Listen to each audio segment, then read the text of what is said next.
Join us for CitizenCon. Let's jump into some Star Citizen tonight. Let's see what's on the platter. What are you guys watching? DG360 is brought to you by our Wall of Famers who make this channel possible. Don't forget to become a YouTube member or a patron to get up on the wall and have chances to win every single month on our giveaways. Something big is about to happen. Oh my God. What?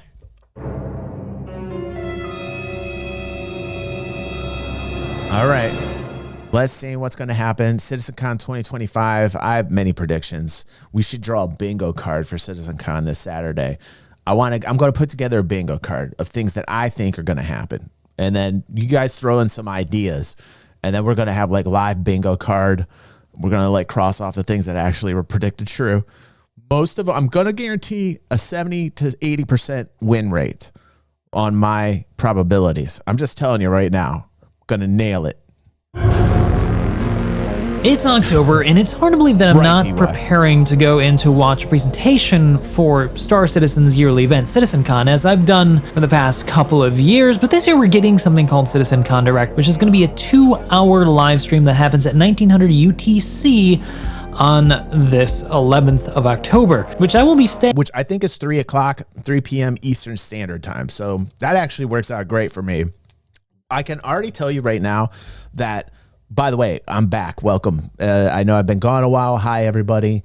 I just explained to everybody I was wicked nasty sick, and I'm going to show pictures of me in that state to anybody that shows up on the live stream.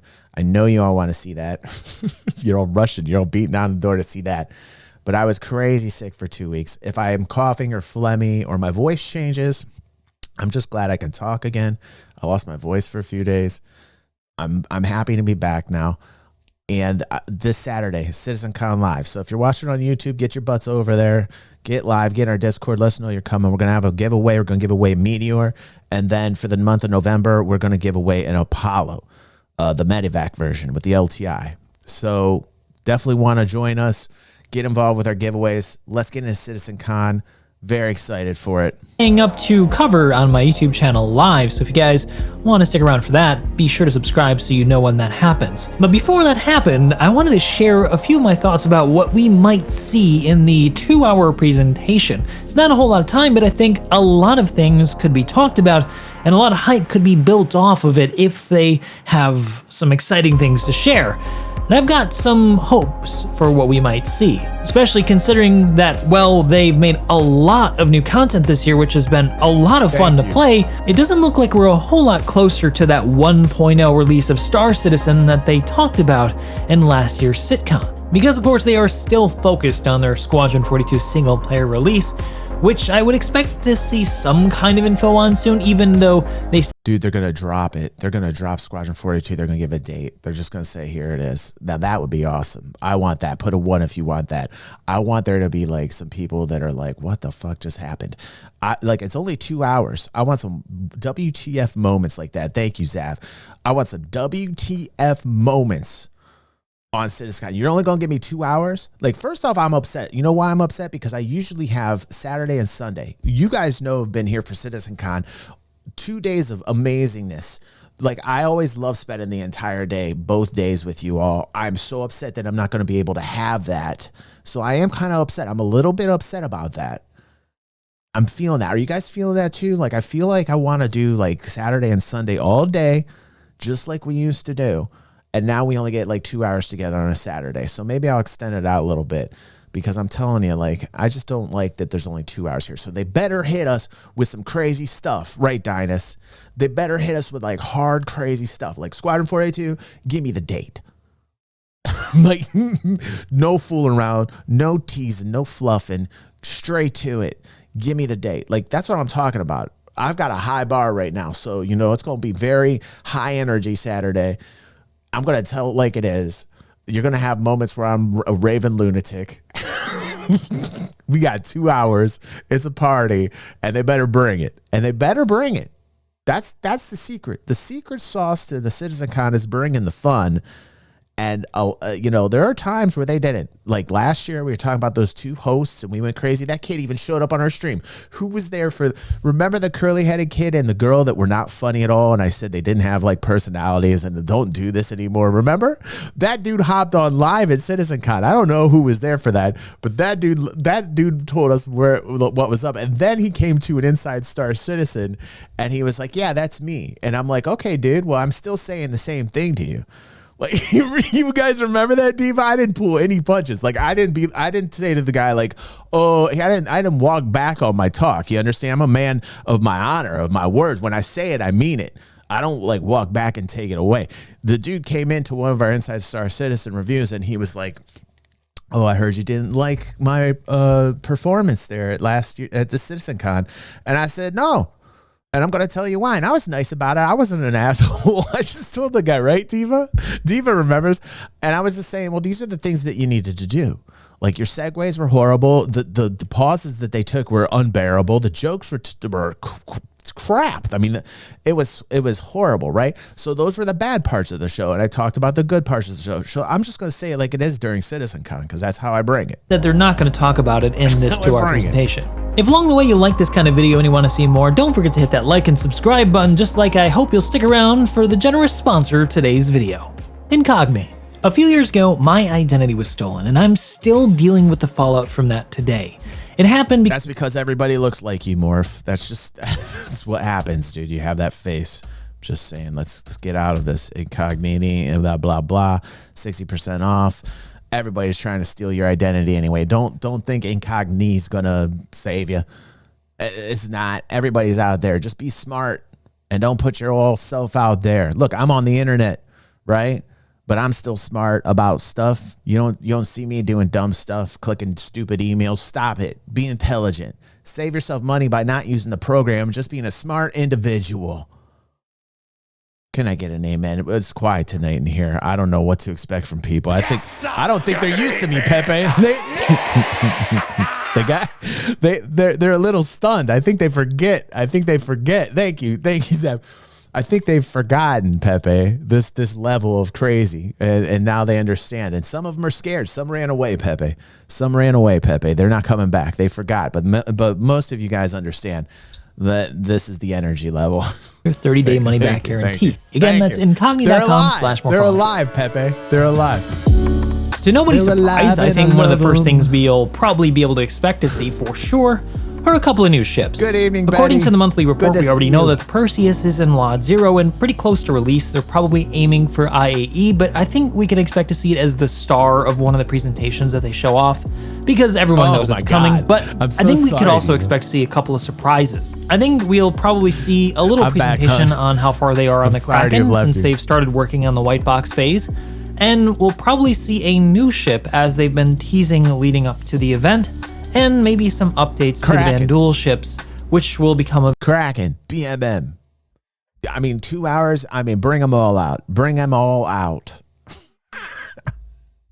Nautilus, Kraken, BMM. Just bring them out like a parade and just stun the shit out of everybody. Like, that's what I'm looking for. What's up, Coob? Good to see you, man. Right, we want the BMM. Diva wants the BMM. What's up, Orson? Great to see everybody. Tomorrow, I'm letting you all know what I looked like when I was sick. I took a picture and I had a full old man beard. So that is the unveiling for tomorrow. So everybody just joined the stream live. I talked about the sickness for a little bit. I'll talk about it tomorrow. I'm back. It feels good to be back. Oh, I'm in my element. I can't tell you. It's like plugging in. I feel like the energy coming through the screen. I feel what you're doing to me right now. You're all very naughty. God, I love it. Keep doing that. Never stop. It's the best energy in the world. Shh. Is that creepy, Pepe? I shouldn't do that. Why not? I'm just feeling their love that they're giving me. Let me feel the love from them. Yeah. It's okay. It's just between us. Pepe, don't watch. There we go. Oh, that's so good. Okay. What, Pepe? available in game pre Squadron 42 launch. What? So we might be able to see something like not weird, Stinger is it? and the new visual updates to the Blade, Glaive, and Scythe, which have been in the game for a long time, but are models left over from years and years ago. Now, personally, it's hard for me to get super excited about new ships nowadays because a lot of the ships that come online aren't really working yet with the intended gameplay they have featured, unless it's to do with, say, combat or a very tier 0 version of one of the loops, like medical gameplay. So what I would like to actually see, this is more of my hope, is that the new ship that they introduce has something more to do with a big new system that they're bringing online. Say, for example... Look how spoiled we are. Look at the beauty. Look at this, man. Yeah, okay, stop it. You're going to tell me about the flight model, and trust me, we've got lots to talk about that tonight. I mean, just... how can you not love this? I got a great story about what happened to me playing Star Citizen, man. Right near Golden Riviera on Bloom. Ooh, man, they shot me down in a Taurus, in a Connie Taurus. And I went down. They went to look for me.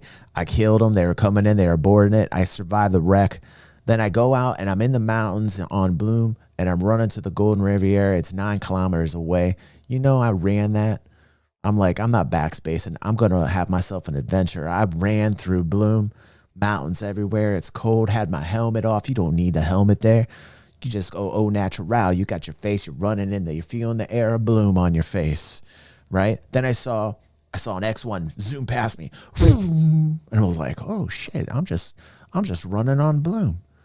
X1 just, and I'm like, whoa, what was that shit, right? I get out my snipe, I'm looking at the dude, he's going to my ship. He saw my ship crash. Guy just zooms right over to my ship, just checking it out. I don't know why he's on a hover bike. Right. It's just a wild citizen, right? And I'm like, wow, this game's feeling a little bit more alive like this, right? Didn't even expect that to happen. Then he's zooming back, right? I thought he'd gone. He came back like 2 more times. I didn't know what was going on. I'm hiding behind rocks, right? I was like, should I take the shot? Should I take the shot? I didn't. I snuck a little bit more towards Golden Riviera. And then when I got there, wow. It was a dream come true. Sunset, absolutely beautiful.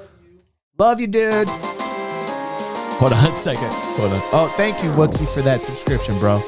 What's up, bud? I'm streaming, buddy. Oh, no. Yeah, I fed Bodie. Devin's asking about Bodie. He's like, did you feed? He's like, oh, I forgot you're streaming. I haven't streamed in 2 weeks, so he's not used to me streaming either. I didn't tell him I was streaming, so Devin's yelling down to me if I fed Bodie. He's like, oh, crap. He's like, you're streaming. I forgot. See, that's how long it's been. I had no streams in 2 weeks. My son even forgot. Thank you, Wookstree. 47 months like a boss. Thanks for the welcome back. It's good to be back. It's good to see all of you. I missed all of you so damn much. It's nice to have you here. You're all family to me. You see that? It's awesome. Feed the dog, Pepe. Yeah, it's a dog cat. It's a dog cat, Java. So anyway, I went to Bloom, the beautiful sunset coming over Golden Riviera, and I climb up the tower all the way to the top, man. And I was just like, that was the end of a beautiful day, right? And I was like, man, how can people not say Star Citizen hasn't come a long way after an experience like that? Everything out of an MMO that I wanted happened to me. Got attacked by pirates. I was in a Taurus. I was trying to figure out what the drug running game was, trying to see if there was money in it. And, you know, there were moments like these that I had while I was doing it, where I just did the 3rd-person camera, and I'm just, you know. Medical gameplay. Now this, I'm telling you right now, Wicked Wookie ruined the Apollo for me because he did the top-down view, made it look like a bullfrog, and I was like, stop that. What did you do to me, Wicked Wookie? What I would like to but I will say this, beautiful. Like, look at this. Absolutely beautiful. Great things are happening right now with the game, and people that say otherwise don't have a clue. First off, I don't know how you can be a part of this and just be like, dismiss this as a bad experience. It's not. It's an awesome experience. If people are saying like that they're not having a fun time, I'm like, dude, you don't know how to play the fucking game. Like obviously you don't know what an MMO is. Like, do people just like expect to be served all the time? Like I feel like people just like log into the game and they expect everything to happen to them all at once. They don't understand the concept of an MMO like this, like that sometimes nothing will happen. Sometimes something amazing happens, right? Put a 1 if you guys understand. Those of you that are avid players of Star Citizen, like you can go a day, 2 days, 3 days a game and with Star Citizen and nothing happened to you, right? Right. And then all of a sudden something happens to you out of the blue and it's like, wow, that was fucking amazing. I just think these kids don't have patience or something. I don't get it. I don't get why like there's so much negativity about this game, man. Even in its alpha state, even in this format, I just don't get it. There's so many cool things that have happened to me. And God damn, I'm so happy I was able to play Star Citizen while I was sick. It kept me sane. You know, I play quite often. And apologies to you, Fingers. By the way, Fingers sent me an invite. I saw it, Fingers. I was really nasty sick that day. And I was like, man, I don't know if Fingers is going to get offended. But if you guys see Fingers, let him know I apologize. I was just feeling so like a dog that day. I could barely even, like I was trying out the Argo raft for the first time. I never flew the Argo raft. It's a big old, it's a hauling spaceship. And you should have seen me space trucking. I was space dadding it, just like trying to figure out routes. And I was hurting so bad. I had the worst headache. And I'm flying this Argo and I'm just like, and I saw Fingers send me an invite and I was just like, dude, I can't. Like, I don't need Fingers to be listening to me like this. I had, like, my voice was so hoarse and shit. It was so bad. See. This is more of my hope is that the new ship that they introduce has something more to do with a big new system that they're bringing online. Say, for example, crafting. If it's a small crafting entry-level ship for making useful things that we'll use in the verse, and that contributes in some really meaningful way to the economy, then I'd be very excited for something like that. Because that's not really just about funding, it's about crafting. Crafting's the best thing that they can introduce to get the economy rolling. Like literally bring out some recipes, start plugging in some of these minerals, put them in. Crafting is the number one thing I think they should start with. I think that's what's planned on the roadmap, and then that should boot off the economy nicely, because that's at the point where you're starting to realize here are the items that you're going to need to make bigger items, and it's going to give you like an idea of what the demand is. They're going to be able to look in their database and they're going to be able to say, okay, well, these are the items that people are building. These are the assets that people are going for. And then you get an idea of what the true demand is within the game for those items. And then you start introducing the economy right off of that, right? That'll be wonderful. progress towards the 1.0 goal. Remember, 1.0 is the big thing on the horizon that they need to get to, and there is a lot of components to that 1.0 realization. The things that they listed in the presentation last year show that there's an enormous amount of work yet to do, and we've not... No, what Morph is failing to tell you all is that this gave me a huge vote of confidence for Cloud Imperium and Chris. This makes me realize Chris understands what it means to create a good MMO. That he understands that we are one in the fucking community. We are all one, and that there is a symbiosis of people that are PvPers and PvEers. There are a lot of developers out of there that can't figure out if they want to go PvE or PvP. Frontier development. There's plenty of people that don't understand what an MMO is trying to be, right? And they will decide, okay, let's do like 70% PvE and let's do like 30% PvP. And they don't let the player base figure it out on their own, right? The thing that happens in an MMO is when you are letting the player base do what it is they do in an economy that is somewhat functioning, and you allow the player base to figure out what it is that they need, you find a lot of times that it's a natural symbiosis between PvE and PvP players because one helps the other. Even if they're arguing, even if the PvEer is arguing about the griefer PvPer, or even if the PvPer is arguing or saying, oh, PvEer is a bunch of RP motherfuckers, right? These are the mindsets of both parties, right? And I think the people that are smarter understand that both of them need one another, and the PvE PvP argument is null and void as far as I'm concerned. Because in an MMO, you need both. And the balance is in how you're designing the systems to handle security so that, you know, you have PvE systems and PvP systems, and then you have like a shade of the two, right? And that's a hard balance to find. That's where you start to put in the balance, is in the game design, right? And if you design the game properly, and you've kind of done what needs to be done, put a little guardrails in there, just little touches, then the PvP and PvE player bases can naturally be a community, right? So like this whole ring here, if you look at the subsets, they really map out like how to make this is the molecule. This is the actual molecule to make an MMO. So if anybody's ever trying to design an MMO, direct them to this. If you know a lot, I know a lot of devs out there. I've talked with a couple of them that are trying to create MMOs that are first-person oriented, survival-based. There's been a couple that have been sci-fi that have approached me, and I just point them to this, and I say, this is the template. This is actually how you want to design an MMO. When they showed this to me at CitizenCon, it was a real big vote of confidence for me.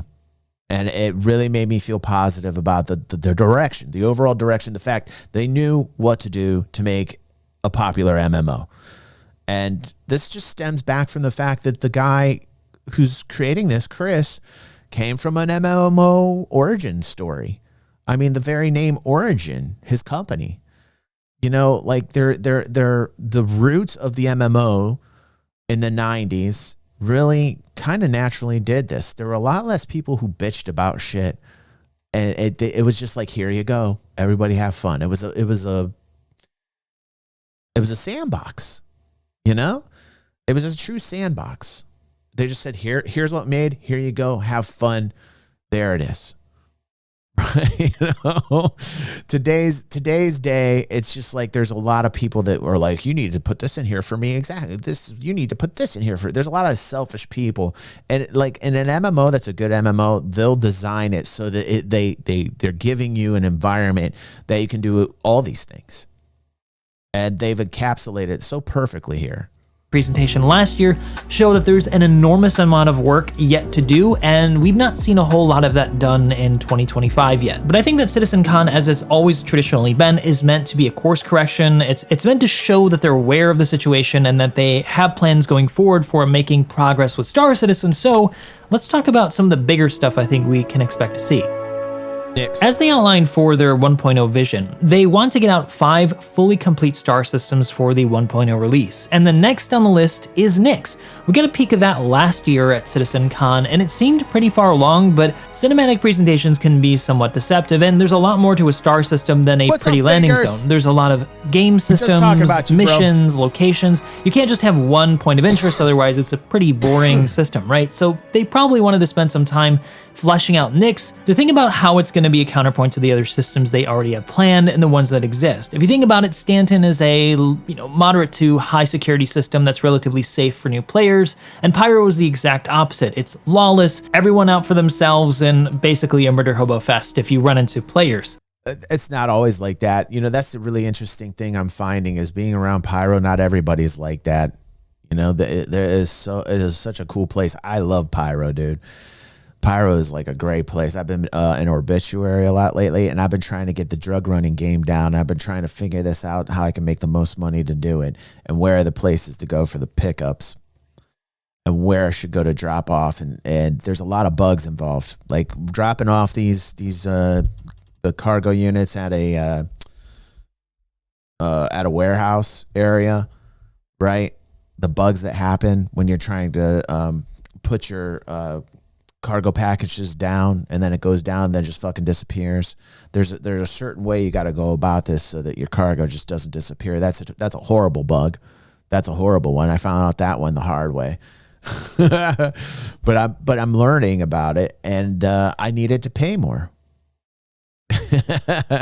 I needed to pay more.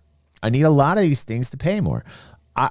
Every game loop I've tried thus far needs higher rewards. I think I've said this now quite often this year. In 2025, one thing I've noticed, the rewards on everything need to go up. And that's mining, planetary moon mining, whether you're a rock or whether you're in a mole, all mining rewards. Raise them. Salvaging's okay. You could raise it a little bit. Salvaging in a vulture pays pretty good. I don't see too many problems with that. But now, transporting, I did the Argo Raft gameplay, picked up a few pieces, got on one of the site's SC trades or tools. I can't remember I'm using. And it pays okay. That whole process needs to be updated a little bit. Learned how to, load the ship manual or without having to do it manually. Learned how to buy the product and load it on, auto load it through the commodity panel and to sell it and how to offload it. And that you got to watch the ship go down with all the goods and you got to make sure it goes down and cycles through so that it doesn't just bug out. So that's another issue, right? There's a lot of issues. There's a lot of bugs with these game loops, right? But when you sift through the information, you research how each task is done, you will find the answer. And there's, a way to go about this where it will work. It's a pain in the ass that it's not easier, but that's just part of the fun. That's the learning curve. Right.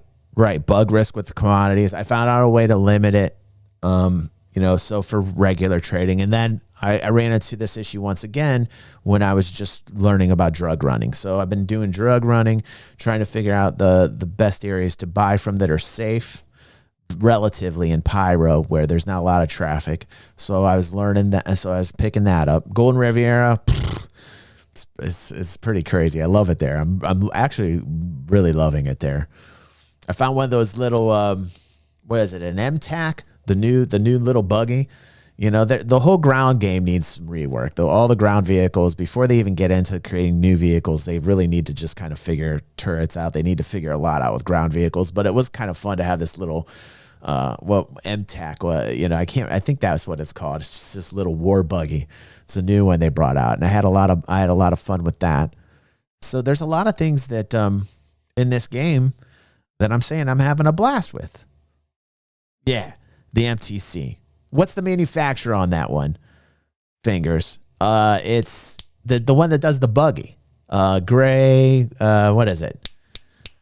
I can't think of the name of the fucking manufacturer. Nyx, I think, is supposed to be something in between, but more to the flavor of it. It's a system often rated by the Vanduul, so I think it's going to be also quite focused on facing a new alien threat. I found an Animus missile launcher inside, and I was like, sweet, took it. I was like, I need one of those. So, that's the fun part about this game that I'm trying to tell everybody about. It's like, I can't imagine having a negative take on an MMO that's really one of the most pure MMOs that I've seen and played in a very long time. You get in, you go days without something happening to you, and then something happens to you, and it's just mind-blowing, and you're like, wow, that was like a pretty cool fucking experience. I really don't get some people why they can't see everything that's been worked on, and they can't see all the positives from this, right? I think there's a perspective problem here. I think so many people are focused on making like clickbait drama videos. They drag you into them with like, oh no, this just happened. Oh, here's the biggest drama. Oh, let me monetize you. Let me monetize you. Let me monetize you. That they don't talk about these moments. That they don't talk about like these cool moments like I was talking about with Bloom. It's just like, it's really crazy to me. Cause like to me, I can't replicate that with any other game. I can't replicate my experience that I just talked to you about on this highlight in any other game. Which would be pretty exciting, and it would make sense as we're getting close to the release of Squadron 42, and I don't think they should be too concerned about revealing too much about how the Vanduul fight and what they look like in the universe. Plus, I think it could build hype for the campaign to learn more about them, actually. Yeah. Beyond that, I don't think we should expect to see the release of anything beyond Nyx, but they may share their progress so far. Dude, if they drop Nyx and another system, oh my God. Yes, sir. You're not gonna hate me. Wow me. Listen, I finally get a weekend to stream on. It's a Saturday. I'm here with everybody. Drop it like it's hot.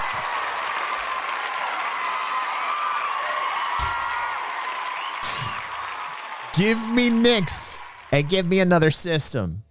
The Hopium is on 11 right now, Diva. Diva? Where's my Diva button? Pepe, hit me up with a Diva button. It's on an 11, Diva. You understand? Like they better drop it like it's hot. 2 hours is all we get. You give us the best information that you can get. You promise us the world. You get us excited. 2 hours. You best be dropping the hits. All the hits. I don't want the B-sides. I want all the hits. Back to back. 2 hours. I want them. Give me Nixon something else. Give me Nixon another system. Make all the panties drop. The caster system, which they showed the concept of last year, and reveal a bit more about what Terra's gonna be like, seeing as how they've already started developing new biomes, awesome. Like the swamp and the rainforest biomes that we saw last year, which looked incredible, but they don't fit on any current planet that we have in any star system, including Nyx. So those biomes definitely feel like they're eventually meant for Terra, but we'll just have to see. Maybe they throw some of those biomes into Pyro and make some of the moons a little bit more exciting. I'm not sure. That could be cool too. And as far as I'm concerned about how I measure progress, I would say that that would be a very tangible step forward towards 1.0, but having new gameplay space doesn't necessarily mean the game feels more developed, right? Because the gameplay systems in Star Citizen are really the things that we interact with every day, and the stuff that makes the game either a game or not a game. So let's talk about what we might expect to see for gameplay. I think one of the first things we can definitely expect to see is some form of engineering, and I think it's going to happen in the keynote presentation that they do within the 2 hours they have. I'm very sure they're going to have a cinematic that shows off the Perseus, going to Nyx, and probably showing off some kind of engineering gameplay that they've been working on forever, and probably a little bit of quantum boosting that they showed off before, which allows you to travel more short distances, like 50,000 kilometers or so, using the quantum drive. They'd shown that off as well, but we've not heard about that for some time. And at this point, I think they've already talked about engineering so much that it doesn't really need to have much time dedicated to it in a 2-hour presentation, because we pretty much know most of what they want to do. Maybe we just don't know what the fully realized Tier 1 implementation is going to look like. So that's why I think the presentation is just going to show it working, and then they'll have a quick explainer, and they're going to move on to something else. I mean, all of the new engineering gameplay is going to actually make it very difficult for anybody to solo fly capital ships. And for that, I would like an amen. Yes, sir. Can I get an amen? Yeah. No more solo flying large cap ships. These, right. Like when people are like really upset when they're seeing people solo these things, I am too. Because it goes against everything that we thought the game was going to be when these capital ships were introduced, right? It's exactly what we're thinking when this stuff happens to us. And these engineering components, and the people that were upset when they're seeing people flying cap ships solo, apparently, and they're like, really? And what I try and tell people is, during those times, is engineering. Engineering will make it almost impossible to do. And it should. It should be that level of complexity. Like engineering added to should add a level of complexity, especially to a cap ship, to where you can't just solo fly a cap ship, that you have to go around and make sure, the ship's doing what it needs to do to function. I mean, we're talking capital ship level size here. You need more than one person, for God's sake, and this will enable the all of our fears will go away. The people that want there to be realism in their space sim, this is going to add more realism. That's my expectation.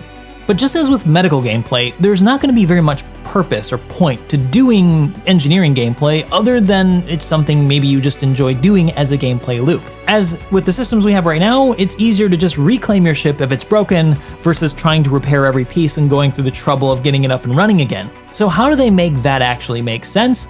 Well, I think that's where crafting and base building come in, because that's where tiering of items also comes in. I don't know if crafting is going to be anytime soon. I just don't think it's coming anytime soon. I will be very happy if they give us an idea. If it's on the roadmap already, I don't know it because I'm not too huge into the roadmap, because we all know why. Don't get me started on that one. That'll be a lecture that goes on for 3 hours, and I'll just let you all live a happier life without hearing that tirade once again. But I will say this. Crafting needs to happen ASAP. The economy will come in the background, and then we'll see actually the demand hit and what are the items that are people building, and hopefully they can layer that so that that on the back end, all that data coming in, they can say, okay, these items actually have more tangible value. Let's, do what we need to in our spreadsheet. We're going to boost these items up accordingly. But like, I want that spreadsheet that they're using to slide over to a market, to us. I want us to have the ability to decide what that demand is. Like, that's the control I'm looking for. I know that that's not really what's on the table. Like, I know that's not planned necessarily, but I will say this. There's been a lot of times where we all thought the future was going to be written one way with Star Citizen.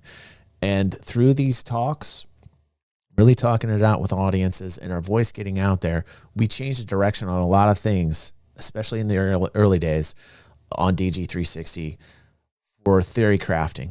And a lot of people said that the theory crafting wasn't important, that what I did and talk about the game before it was ever even developed properly. I mean, like, it was like the hangar stages. It was like since the very beginning. And we looked at a lot of these goals that were being put out there, and we did through theory crafting and telling the devs what we wanted just by voicing our opinions here. I mean, that landed, and a lot of the things that we didn't like were changed because of us theory crafting it. And I think we're at another inflection point.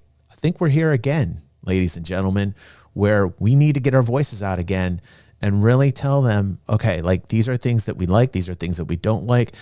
And they've always taken our community very seriously when it comes to the actual wants of the gamers.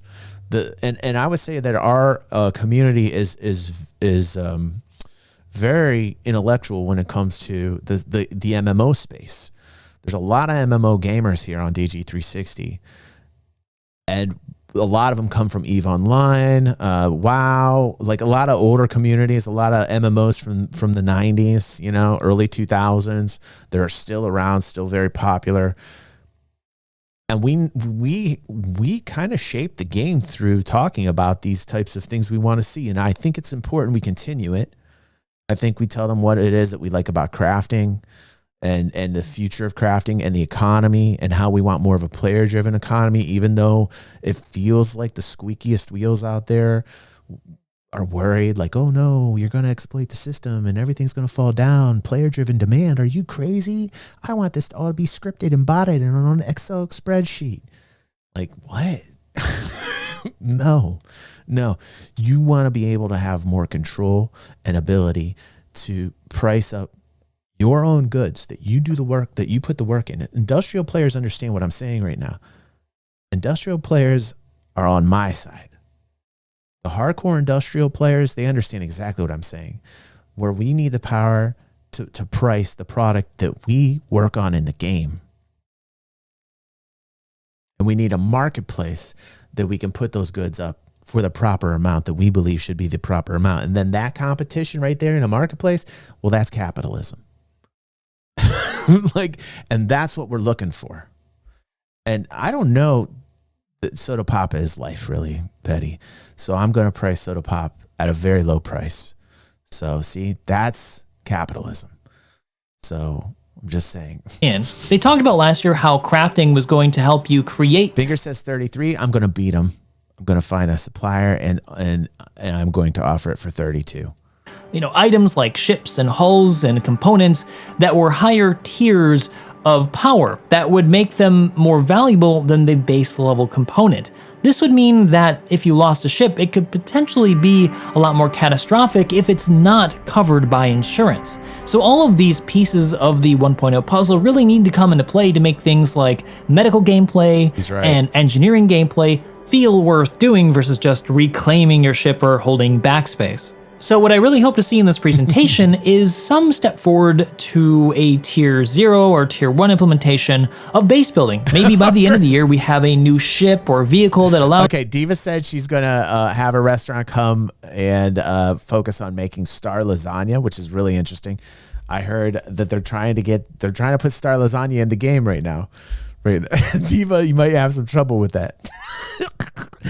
Grizz is saying, also, all salty foods and have no free water. Grizz, I don't think you're going to have a good restaurant. I'm just saying you probably are going to have a really hard time selling anything in your restaurant, bro.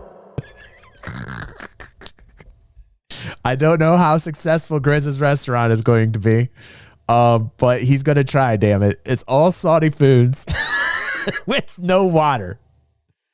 Maybe some smolts. Maybe some smolts at the very least, Grizz. Allows us to place down a very simple base and a very simple form of mining extractor to be able to start implementing this whole crafting and tiering system to see how it all actually works out. Because remember, a lot of this stuff is currently on paper and we don't know if it's actually going to work in reality, which is why it needs to be tested. This would finally give purpose to all of the islands of features and content we've had so far. Finally, mining for certain items and going out for salvage makes more sense to work towards a bigger goal for the whole org or for your group of friends. And when this lands, oh my God, this is going to be a hell of a moment for the game.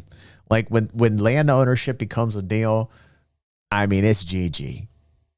You can forget about it. People are going to be rooted in their seats. All the organizations will take the game much more seriously. And when you get the confirmation from Cloud Imperium that permanence is on the platter and that all that work that you're putting in actually will never go away, then, it is GG. And I don't know how anybody can ever see it differently. Finally, and this is more of my hope, not my expectation, I'd like to see some more progress with the whole social systems that they've been working on. We got some concept images. Caves are going to be really sought after. Yeah.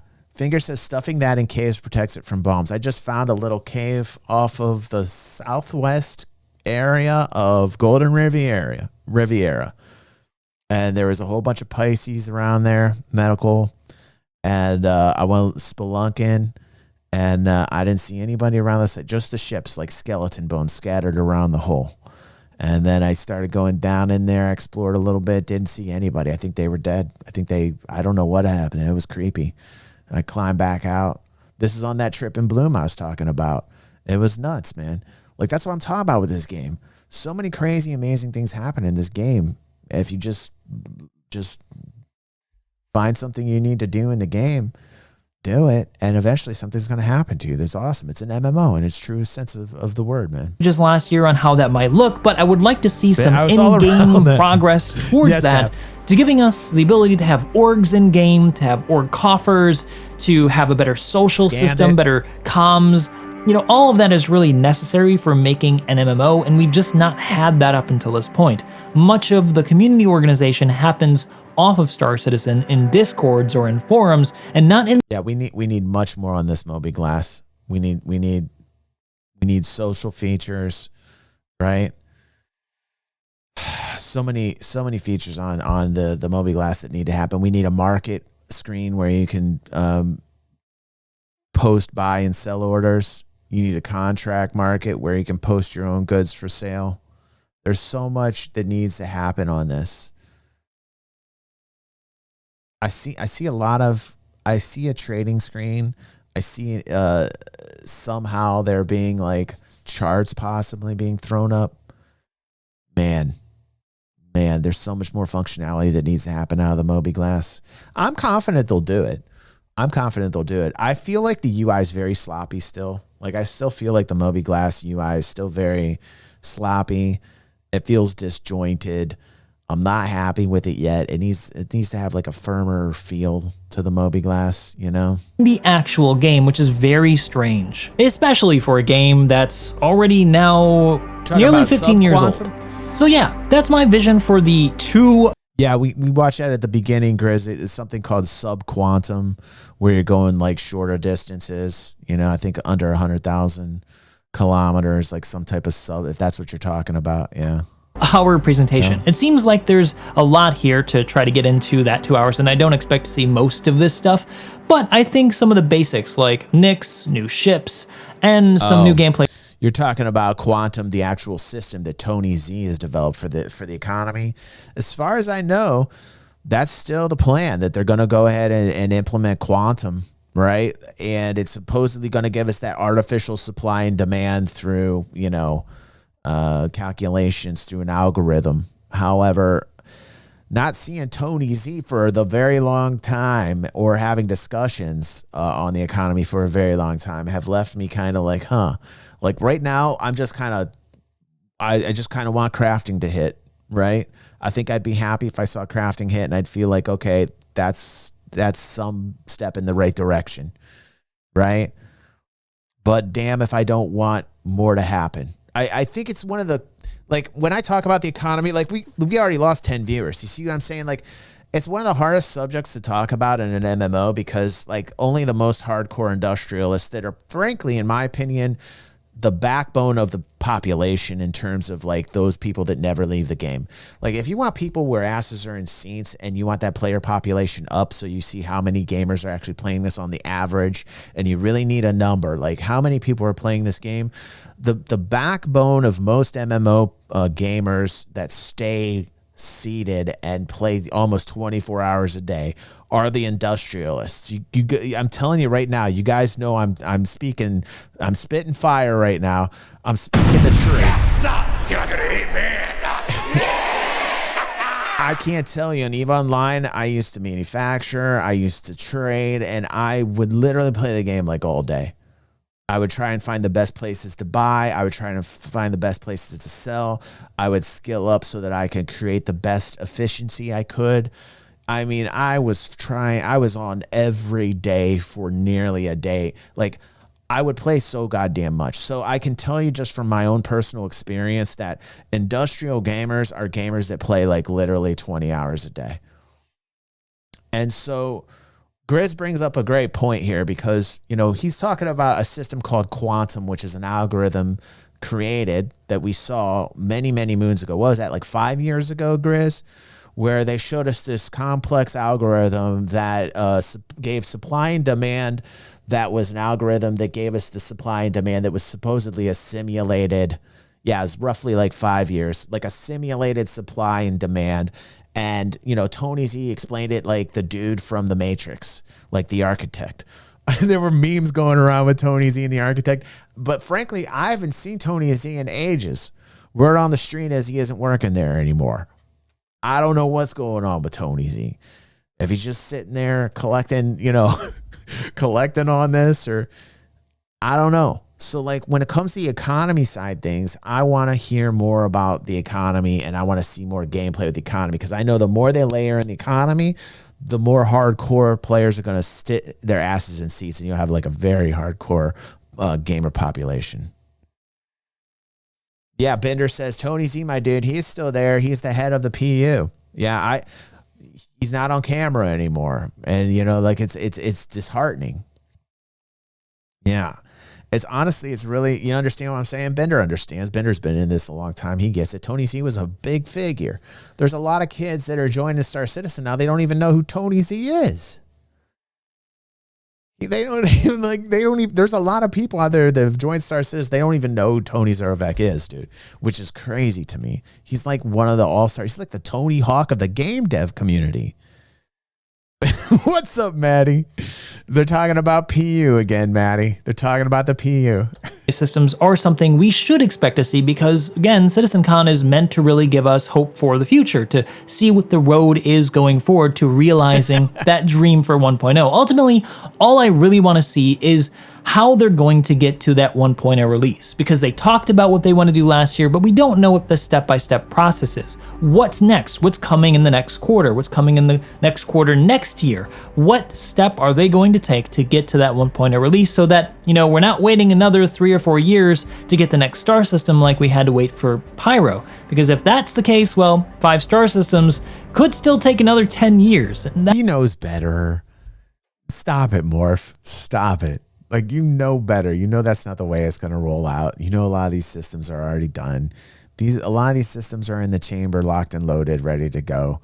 Squadron 42 is going to hit, and it probably won't show all these biomes, but it's going to show the majority of the work that they've been putting in on those particular systems. I think 10 or 15 are involved, right? And that work has to be done because they had to put it in Squadron 42, which is supposedly coming out in 2026. Please, announce an actual exact date. Would be fantastic at CitizenCon this Saturday, by the way. That may be a bit too long for most people's patience. But I may be way off on that because I thought that funding was going to go down this year and it's higher than it's ever been. So, you know, maybe I don't know anything about any. That's what I thought too. I'm in the same. He's in the same camp as I am because I was saying the same thing. I was like, I didn't think they'd be able to beat records. I went morph mode. I for those that have been watching me the longest time, I'm like, I don't think 2025 is going to eclipse 2024. You know, and it's looking like it is. It's looking like it is. Anything. So what do you guys think down below? Am I right on this? Do you think my predictions are going to be really close to reality? Are you watching this after CitizenCon? Let me know how close I was to the, predictions. What do you guys hope to see? What things are you excited about for Star Citizen going into the next year to realizing 1.0? Yeah, I think I said like 105 or somewhere thereabouts. But man, I'm telling you what, this game hits $1 billion. That's crazy. This game is it got 1 billion and that is fantastic, and nobody gives Chris the credit for that, man. I mean, imagine taking something out of your brain and getting to this point. Imagine the amount of craziness you have to go through to get this reality out, man. And then imagine having $1 billion manifest itself for something that came from inside of your brain. Fucking commendable. That's for sure. It's fucking commendable. How many people can say they have $1 billion ideas out there? Many.